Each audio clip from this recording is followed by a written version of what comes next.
संदीप शर्मा एक और अच्छी बात लिखते हैं कि हम सर्वव्यापी हैं, तो जब किसी को सत्य का अनुभव होता है तो वो सत्य सबका बन जाता है क्या? इसीलिए सत्य की घटना पर्सनल नहीं होती, कुछ कहें। एग्जैक्टली संदीप, ये बात कितनी बार मैंने दोहराई है कि happening of truth is impersonal happening. कोई भी वो पर्सनल हैपनिंग नहीं है कि कोई पर्सनल क्लेम करे कि मैं जानता हूं, मुझे पता चल गया, और मुझे पता चल गया तो मुझे ही पता चल गया।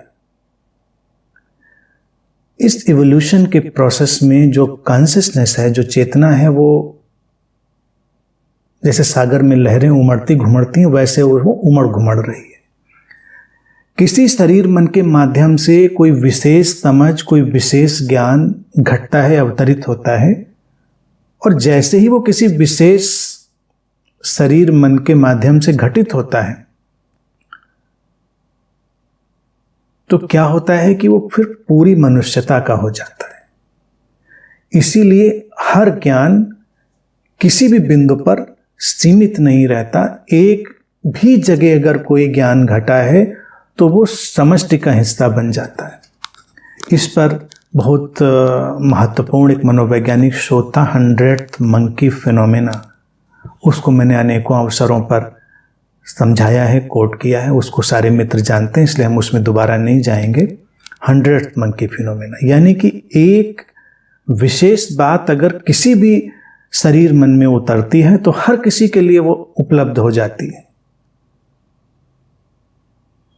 ज्ञान या मनुष्य के भीतर घटी कोई भी घटना कहीं भी सीमित नहीं करी जा सकती। हम उसी अर्थ में सर्वव्यापी हैं,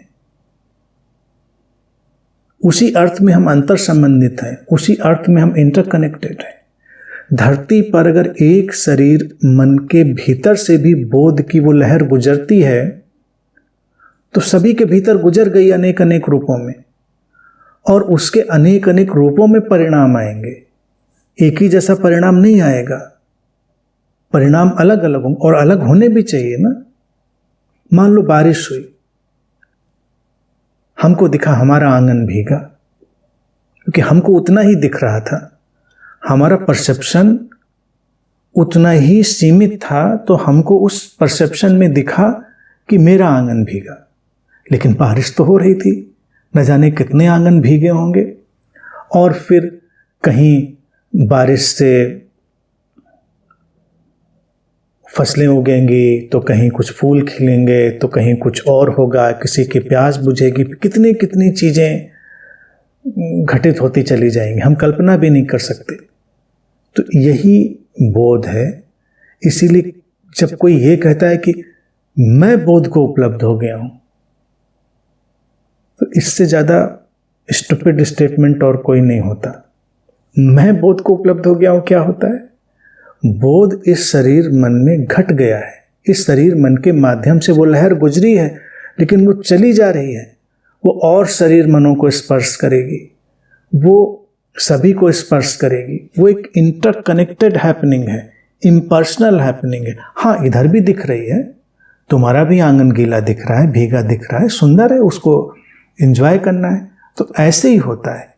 तो सर्वव्यापकता इसीलिए बहुत महत्वपूर्ण घटना है। जब हमने विज्ञान भैरव तंत्र के सूत्र पर इसको बात करी थी, किसी भी हृदय में जब भी कोई प्रचंड भाव उठता है तो वो अचानक सर्व पर छा जाता है, क्योंकि सब अंतर संबंधित है। लेकिन इसमें दूसरी बात भी ध्यान रखनी है, जिनको हम नकारात्मक भाव समझते हैं, अज्ञान समझते हैं, वो भी उसी तरह से उस चेतना में घुलते हैं। कोई चादर अगर रंगनी है तो अगर उसको तुम किसी अच्छे रंग में रंगोगे, नीले पीले गुलाबी में, तो भी रंगेगी, और उसको तुम काले रंग में रंगोगे तब भी वो रंगेगी, तुम उसको किसी गंदे रंग में रंगोगे तब भी रंगेगी। तो कभी अगर प्रचंड अज्ञान, प्रचंड हिंसा, प्रचंड कोई भाव का एक स्तर होना पड़ता है। छोटे मोटे से बहुत अंतर नहीं पड़ता। जैसे छोटी मोटी ड्रिजलिंग हो, बारिश हो, तो कुछ भीगता भागता नहीं, ऐसी तेज बारिश की सब बहने लगे पानी, तब तो अगर कभी कोई ऐसे भाव भी हिंसा के या नकारात्मकता के बहुत प्रचंडता में किसी शरीर मन में घटते हैं तो वो भी सर्व के हिस्से बन जाते हैं। लेकिन दोनों घटेंगे, ये भी ध्यान रखिएगा। अगर प्रचंड बोध किसी शरीर मन को स्पर्श करेगा तो साइमल्टेनियसली किसी कोने पर प्रचंड अज्ञान भी किसी शरीर मन को स्पर्श करेगा। दोनों के संतुलन से इवोल्यूशन होगा। अगर एक शिखर को उठना है तो उतनी ही गहरी खाई भी कहीं निर्मित होगी, और दोनों ठीक हैं। इसीलिए किसी की निंदा नहीं, किसी के प्रति अतिरेक में प्रशंसा नहीं, ना काहू से दोस्ती ना काहू से बैर। क्या करना, घाटी नहीं बनती तो वो उठता भी नहीं शिखर। कहीं अगर हिंसा का ये जो बड़ा खतरनाक सा वातावरण था वो नहीं बनता तो कहीं पर अहिंसा का वो कमल भी नहीं खिलता। सब जुड़ा हुआ है, फिर सब बदलता रहता है, सब लय बदलती रहती है, उस बदलती हुई लय के साथ ही अस्तित्व विकसित होता हुआ चला जाता है।